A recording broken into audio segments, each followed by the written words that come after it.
You can't hide behind your apron forever, Doreen. The world keeps spinning, whether you're cooking or not. Maxine's words cut through the bakery's warm, buttery aroma like a knife. She eyed me over the rim of her coffee cup, a mix of concern and frustration etched across her face. I sighed, slipping another tray of chocolate chip cookies into the oven. I'm not hiding, Maxine. I'm living a simple, peaceful life, just the way I like it. It had been 3 years since my husband Frank passed, leaving me to manage the family bakery alone. At 62, content nights watching reruns of Golden Girls and perfecting my triple fudge brownie recipe suited me just fine. Peaceful? Maxine snorted. More like burying your head in the sand. I bristled at her tone, but said nothing. She was my dearest friend, and I knew her heart was in the right place, even if her delivery could use some work. Your son just got married, Doreen. She fixed me with a pointed stare. Doesn't that merit a little excitement in your life? My lips twitched at the mention of Cole and his new bride, Lee. At 32, I'd been overjoyed when he finally found a woman to settle down with. Though their courtship had been brief, Leah seemed caring, if a touch high-strung. Of course I'm happy for them, I said mildly, pulling a fresh batch of cookies from the oven. But Cole's a grown man now. My job as his mother is done. The words tasted like ashes in my mouth. Of course my job wasn't done. A mother's work was never over. But after devoting the better part of 3 decades to caring for him, I figured I'd earned a bit of peace and quiet. Maxine opened her mouth, no doubt to argue, when the bakery's front door flew open. I turned, caught off guard by the panicked look on Cole's face. "Mom," he gasped, his eyes wide and fearful, "I need to talk to you. Now." If my heart stuttered in my chest at the dread in his voice. Exchanging a worried glance with Maxine, I quickly untied my apron and ushered my son into the small office at the back of the bakery. The moment the door closed behind us, Cole seemed to deflate, slumping into the tattered armchair in the corner. "It's Lee," he said hoarsely. I think I've made a terrible mistake." I stilled, feeling as if the world had tilted on its axis. This was what I'd feared from the moment he'd brought Leah home, that the sweet, eager-to-please girl he'd fallen for was not what she seemed. Silently, I pulled up a chair across from Cole. This called for more than pastries and placating words. My son needed me, truly needed me, for the first time in years. With a fortifying breath, I asked the question I'd been avoiding for months. "Tell me everything, son." Cole took a shuddering breath, his shoulders slumped in resignation. "I don't know where to start, Mom. It's like I've been living a lie this whole time." I reached across and gave his hand a reassuring squeeze. "From the beginning, honey. Leave nothing out." He nodded, jaw clenched. "You know how Leah used to work at that high-end boutique downtown? Well, I thought she'd quit when we got married to focus on the home life, but it turns out she was fired for stealing from the cash register." My heart sank at the revelation. Theft was an ugly crime, and not at all in keeping with the modest, church-going girl Cole had introduced me to. "Go on," I urged gently. Cole dragged a hand over his face, suddenly looking decades older than his 32 years. "That was just the start of it. The lying, the ridiculous spending on designer clothes and vacations we couldn't afford, I didn't want to see it at first. Leah has a way of making me feel like I'm the crazy one, you know?" I felt a flare of anger toward this woman who had so thoroughly deceived my kind-hearted son. Did she at least hold down a job to pay for these luxuries of hers? Cole barked out a hollow laugh. "Get this, she told me she was working part-time at a salon downtown, bringing in just a little extra income for us. Turns out it was all bull. She hasn't worked a day in over a year." My hands clenched into fists. "Then how?" "She's been siphoning money from my accounts," Cole said, his voice cracking, "draining me dry to bankroll her spending, her lazy days at the spa, the whole 9 yards. I only found out when the bank called about an overdue payment on a credit card I never even knew existed." White-hot fury coursed through me at the thought of this deceitful woman taking advantage of my son's hard-earned money. But it was quickly doused by the look of utter devastation on Cole's face. "The worst part?" he whispered, meeting my gaze with hollow eyes. "I think she's been carrying on with her bastard ex the whole time." I surged to my feet without thinking, my harsh words exploding into the cramped office air before I could stop them. "That conniving, worthless snake. How dare she treat you this way after everything you've done for her? I'll wring her lying neck, I swear it on my last breath. Cole recoiled from my outburst, eyes widening in shock. Realization slammed into me then. This was the precise reaction Leah had been aiming for all along. To drive a wedge between us, feeding the belief that she was just a helpless victim of an overbearing mother-in-law. Slowly, I lowered myself back into the chair, calming breaths helping to subdue my volatile temper. When I finally spoke, it was with an eerie sense of determination. We can't let her win, Cole. Not like this. He stared at me, searching my face. What do you mean? I leaned forward, holding his gaze. It's time we fought fire with fire, if your wife wants to play dirty. I allowed a grim smile to spread across my lips. Then dirty is exactly how we'll play. I took a deep breath and knocked firmly on Cole and Lee's apartment door. My heart was pounding, but I was determined to keep my composure. This had to be handled delicately. After a moment, the door swung open to reveal Leah, perfectly coiffed as always in an expensive-looking silk robe. Her heavily made-up eyes narrowed when she saw me. "Doreen," she said flatly, "to what do I owe this?" "Pleasure." I mustered a tight smile. "Good morning, Lee. I was hoping I could have a word with you, in private." I saw the flash of irritation cross her features before she paid. Could school them back into a mask of feigned politeness. "Of course. Come in." Leah led me into the living room, all plush couches and fashion magazine spreads. So different from the cozy home I'd envisioned for my son. "What's this about?" she asked brusquely, crossing her arms as she faced me. "If it's about that kitchen remodel idea of yours, I've already told Cole 1,000,000 times. It's not about that." I interrupted, keeping my tone even. "This is about your treatment of my son. The lying, the deception regarding money." Lee's heavily mascaraed eyelashes fluttered in obvious shock before her face contorted into an ugly sneer. "I see Cole's been running that mouth of his again. Typical." My temper flared at her dismissive attitude, but I forced it back down. I wouldn't be baited into losing control. Not yet. "He told me everything, Leah," I said quietly. "About your jobs that don't exist, the secret credit cards and tremendous debt you've racked up in his name, even your indiscretions with your ex-boyfriend." Something dark flickered across Leah's face before she threw her head back with a peal of mocking laughter. "Oh, spare me the self-righteous routine, Doreen. Your precious Cole isn't quite the angel you think he is." I bristled at the blatant insult to my son's character, but remained silent as Leah stalked closer, her voice low and venomous. "You want to know what he really is? A pathetic, spineless mama's boy who's let you control every aspect of his life for over 30 years. I'm just doing him a favor by finally cutting the apron strings for good." Her words were like physical blows, each one hitting harder than the last. I opened my mouth, a blistering retort on my lips, but Leah plowed relentlessly forward. "Consider this your only warning, you miserable, bitter hag. You come between me and my husband again, I'll make sure Cole never lays eyes on your wrinkly face again. Maybe then he can grow a pair without your meddling." I could barely process her vicious tirade through the roaring in my ears. This wasn't the sweet, soft-spoken girl Cole had fallen for.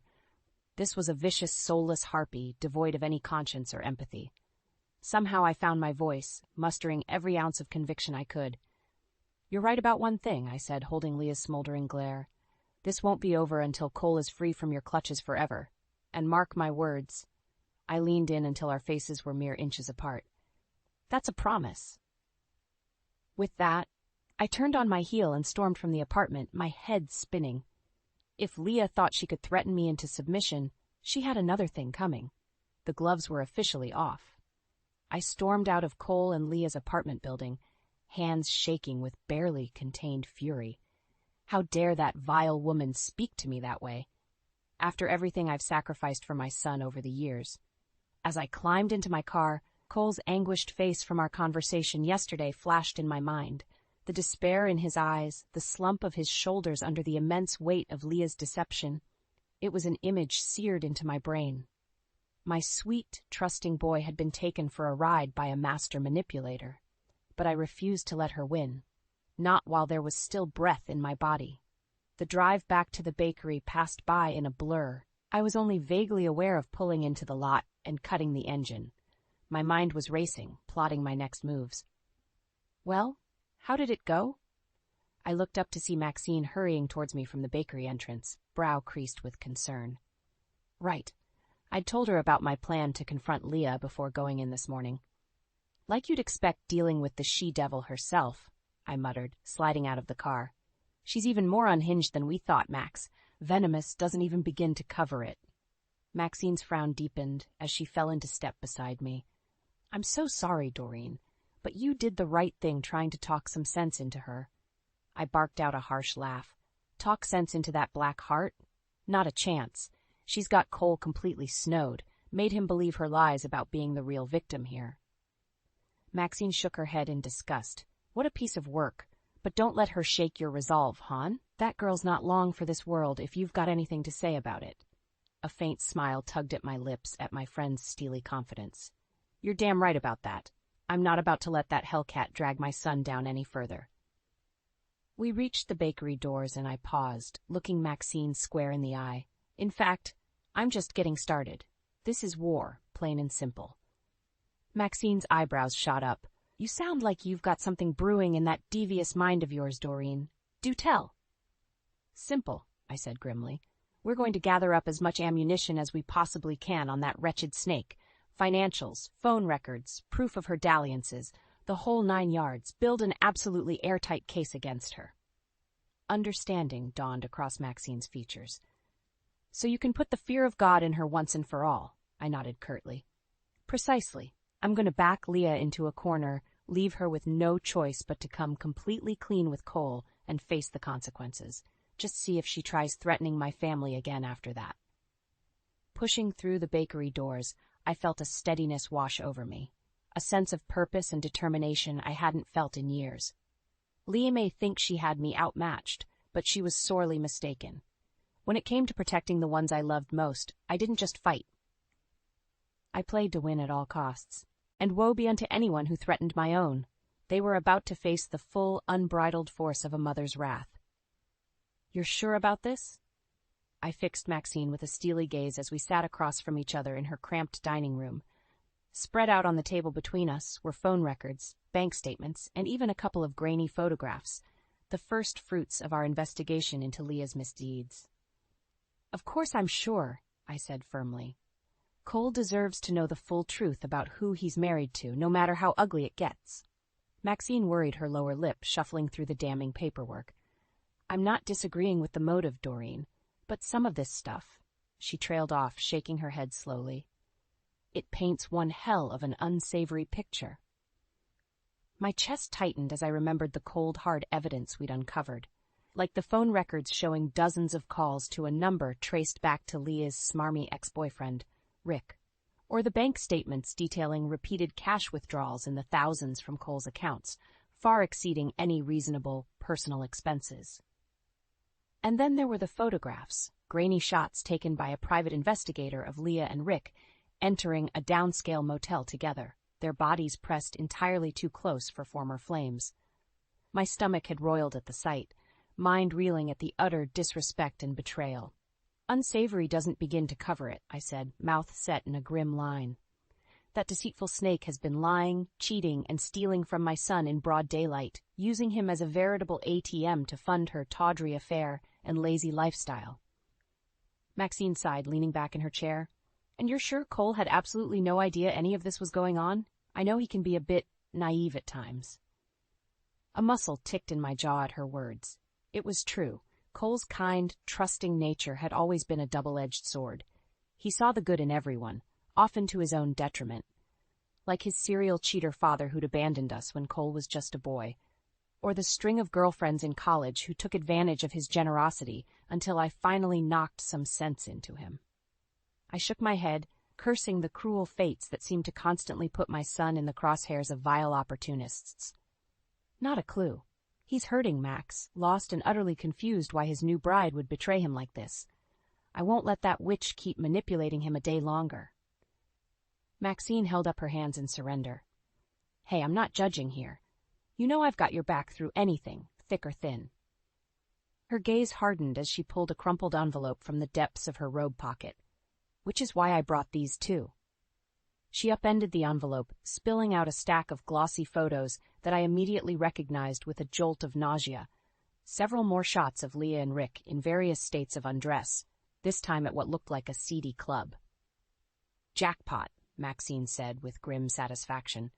"Got these from my buddy who runs the Foxy Box down on Chestnut. Apparently, our girl Leah has been a regular for months, draped all over that slimy ex like a wannabe porn star while your boy Cole works his behind off." White-hot rage lanced through me as I stared at the incriminating photos. This was it, the final nail in Leah's treacherous coffin. There'd be no more denials, no more lame excuses about misunderstandings. Reaching out with a trembling hand, I slowly gathered up the graphic evidence until it was cradled against my chest like a newborn babe. Unbidden, tears pricked at the corners of my eyes as the gravity of what I was about to do washed over me in waves. This was the point of no return, the Rubicon that would irrevocably change my son's life forever, for better or worse. But as I studied the sordid images, taking in every graphic detail of Leah's callous betrayal, my resolve solidified into an unshakable cobra of cold, hard steel. "It's time," I said in a low-clipped voice, meeting Maxine's concerned gaze, "to put an end to this once and for all." I took a deep, steadying breath as I pulled up to Cole and Leah's apartment building. My knuckles were white from gripping the steering wheel, the envelope containing the incriminating evidence feeling like a lead weight on the passenger seat. This was it. The moment of truth when I'd finally pull back the curtain on Leah's cesspool of deceit and betrayal once and for all. As I strode towards the building entrance, I felt an eerie sense of calm wash over me. This wasn't about petty revenge or inflating my ego, it was about making things right, restoring justice, even if it meant inflicting some temporary pain on my son. Cole deserved to know the ugly truth about the viper he'd brought into his life, and Leah deserved to reap what she'd so insidiously sown. I knocked firmly on their apartment door, envelope in hand. After a moment, I heard shuffling footsteps before the door cracked open, revealing Cole's tired, drawn features. "Mom?" he said in surprise. "What are you doing here?" "We need to talk, Cole," I said, keeping my voice low and even. "May I come in? It's important."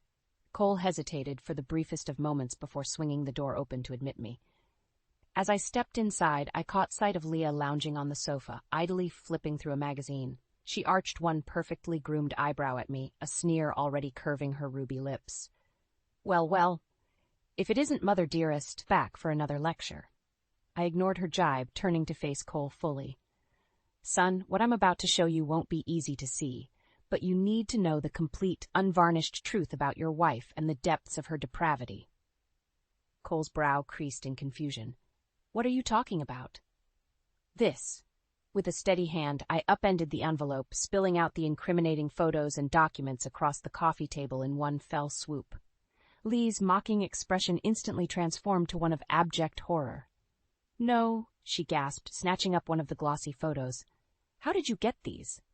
"A little initiative goes a long way," I said coolly. "Take a good look, Cole. See for yourself the kind of lying, cheating gutter trash you've married." My son's eyes went wide as he absorbed the graphic photos, the realization of Lee's sordid affair and repeated betrayals washing over his handsome features like a physical blow. I yearned to gather him in my arms but held back, letting him process everything for himself. Eventually, Cole lifted his stricken gaze to mine. "Mom, I don't understand." "Oh, I think she understands just fine," Leah spat, rising to her feet in a fury. She turned towards Cole, lips curled in an ugly snarl. "I've been having a little fun on the side, so what?" She sneered. "Like being chained to a weak, pathetic mama's boy like you is a real turn-on. You're lucky I even stuck around this long instead of taking you for every penny." The vicious words seemed to hang in the air like a rank stench. I saw the exact moment my son's heart shattered into pieces inside his chest, all the light and hope draining from his eyes. My own vision went blurry with furious tears. Before I could form a response, Leah rounded on me with bared teeth. "This is all you're doing, isn't it, you bitter old hag? You couldn't stand to see your precious baby boy cut his apron strings once and for all." I stepped forward until our faces were mere inches apart, every protective maternal instinct roaring to life. "You're damn right it was me," I hissed, low and dangerous. I promised I wouldn't let you continue poisoning my son's life with your cancerous lies and greed. Well, start packing your things, sweetheart, because this game is over. You've lost." Leah opened her mouth, a fresh torrent of vitriol no doubt ready to spew forth. But something in my eyes must have given her pause. With an incoherent shriek of rage, she whirled away and stormed towards the bedroom, slamming the door behind her. As the reverberations faded, I moved to Cole's side and gently placed my hands on his shoulders.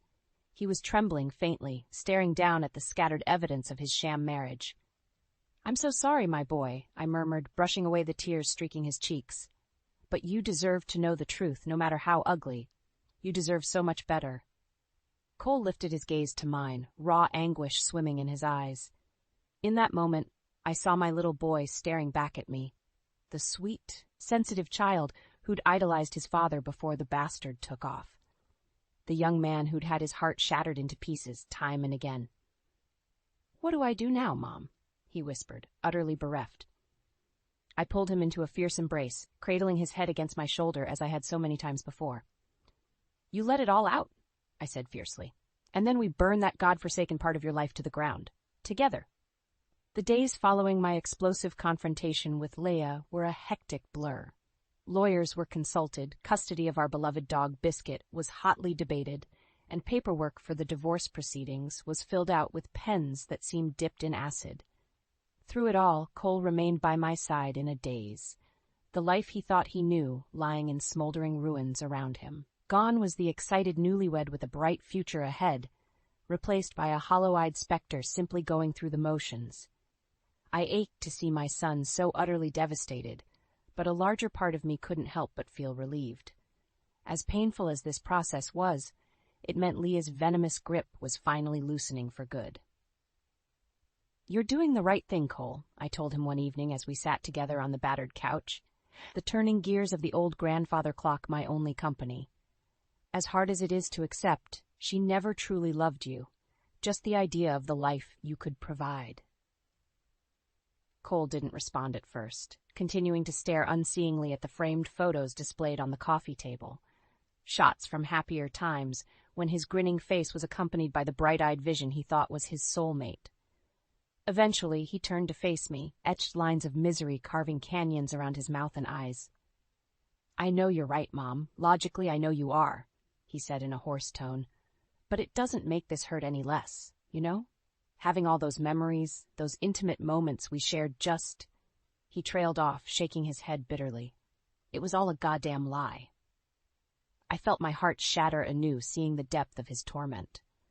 Wordlessly, I reached over and enveloped his calloused hand in my own, giving it a tight squeeze. "Love is never a lie when it's real, sweetheart, even if it burns bright and fades away over time. What you two had—" I searched for the right phrasing. It was an illusion, spun from Leah's selfish need to possess, not cherish. Cole squeezed his eyes shut as if to dam the tidal wave of anguish threatening to spill forth. "An illusion," he repeated in a sandpaper rasp. "One incredibly vivid, beautiful illusion." We lapsed into silence as the weight of everything he'd lost, everything that had been so brutally ripped away, hovered between us. After several long moments, Cole's eyes flared open, shining with a sudden urgent intensity.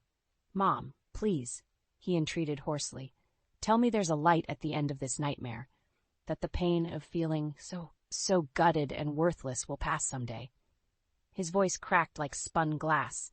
"I can't keep living like this, just existing as a husk. I won't make it." My heart shattered anew at the rawness of his despair. Gathering every ounce of motherly conviction, I grasped his face firmly between my hands and met his swimming gaze head-on.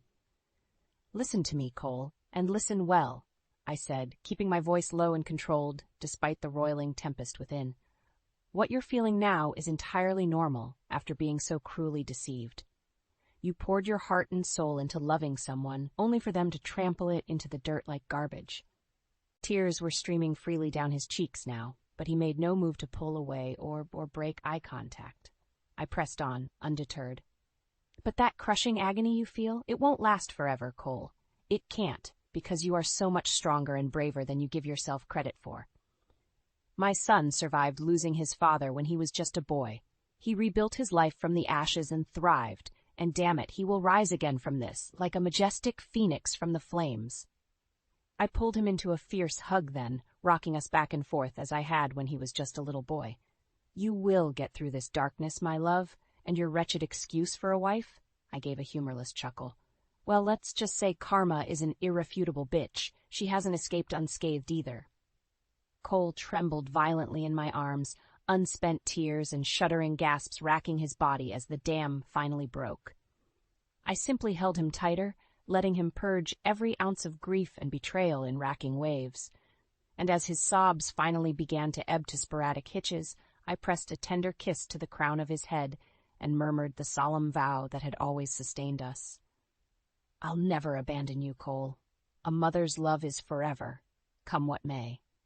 The cloying scent of fresh paint mingled with the sugary aroma of baked goods as I put the finishing touches on the bakery's grand reopening. It had been over 2 months since the explosive confrontation that blew the lid off Leah's deceptions, 2 months of heartache, turmoil, and more than a few sleepless nights. But we had persevered through the darkness, Cole and I.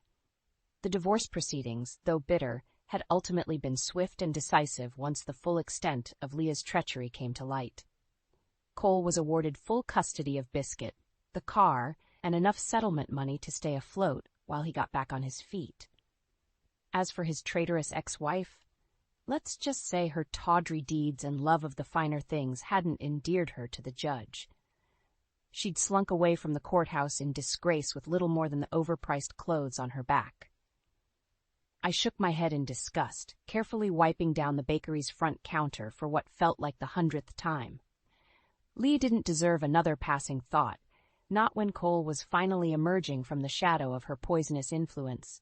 You keep buffing that wood and we'll be able to see our reflections in it, Mom.